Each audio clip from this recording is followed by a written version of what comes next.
3, 2, 1 शुरू। अमेरिकी वैज्ञानिकों ने दीर्घ जीवन के लिए एक खास प्रोटीन की भूमिका का पता लगाया है। विराम। एक अध्ययन के दौरान उन्होंने देखा कि कुछ कीड़े यदि P62 नामक प्रोटीन अत्यधिक मात्रा में उत्पन्न करते हैं तो वे अधिक समय तक जीते हैं। विराम। यह प्रोटीन दरअसल कोशिका के विषाक्त प्रोटीनों को पहचान लेता है। विराम। Sanford Burnham प्रीबिस medical discovery institute के वैज्ञानिकों द्वारा की गई खोज का पूरा विवरण नेचर पत्रिका में प्रकाशित हुआ है। विराम। इस खोज से अल्जाइमर जैसे आयु संबंधित विकारों का बेहतर इलाज खोजने में मदद मिल सकती है जो विकृत प्रोटीनों के जमा होने से उत्पन्न होते हैं। विराम। इससे पता चलता है कि ऑटोफैगी प्रक्रिया को बढ़ावा देकर जीवन काल में वृद्धि की जा सकती है। विराम।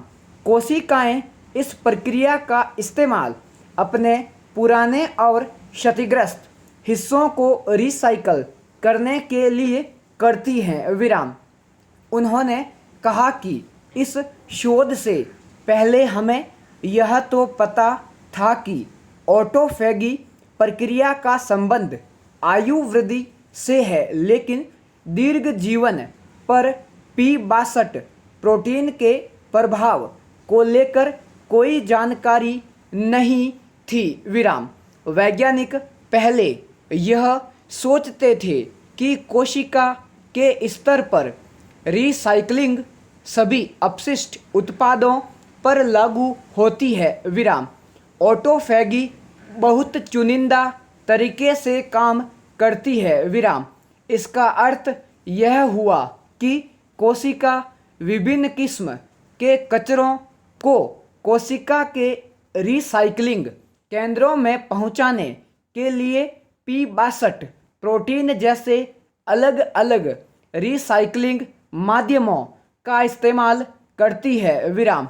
P62 प्रोटीन कोशिका के क्षतिग्रस्त प्रोटीनों और जीर्ण शीर्ण माइटोकॉन्ड्रिया को रिसाइक्लिंग केंद्रों में पहुंचाने का काम करता है। विराम। रिसाइक्लिंग और दीर्घ जीवन में P62 की भूमिका को समझने के लिए वैज्ञानिकों ने C. एलिगन्स नामक अल्पजीवी पारदर्शी गोल कृमि का प्रयोग किया। विराम।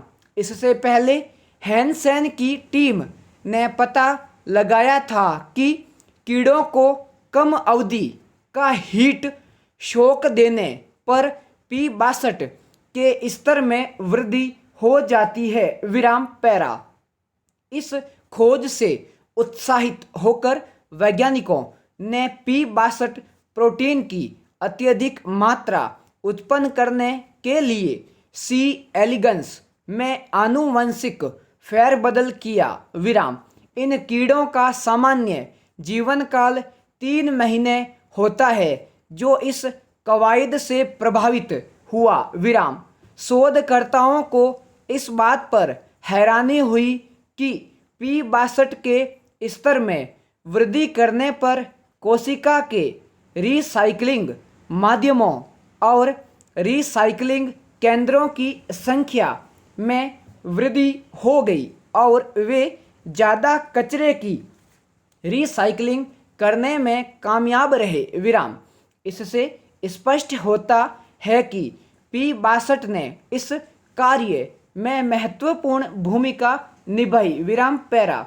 वैज्ञानिकों को उम्मीद है कि P62 जैसे प्रोटीनों के जरिए चुनिंदा ऑटोफैगी का अध्ययन करके ऐसी उपचार विधियां विकसित की जा सकती हैं जो लंबी उम्र में बाधक प्रोटीनों को हटा देंगी। विराम। हालांकि वैज्ञानिकों ने इस खोज को सीधे मनुष्यों पर आजमाने में सावधानी बरतने को कहा है, क्योंकि मनुष्यों में P62 के उच्च स्तर को कैंसर से जुड़ा हुआ पाया गया है। विराम। इस बात को ध्यान में रखकर वैज्ञानिकों को चुनिंदा ऑटोफैगी में P62 के लाभदायक कार्यों को बढ़ावा देना होगा। पूर्ण विराम।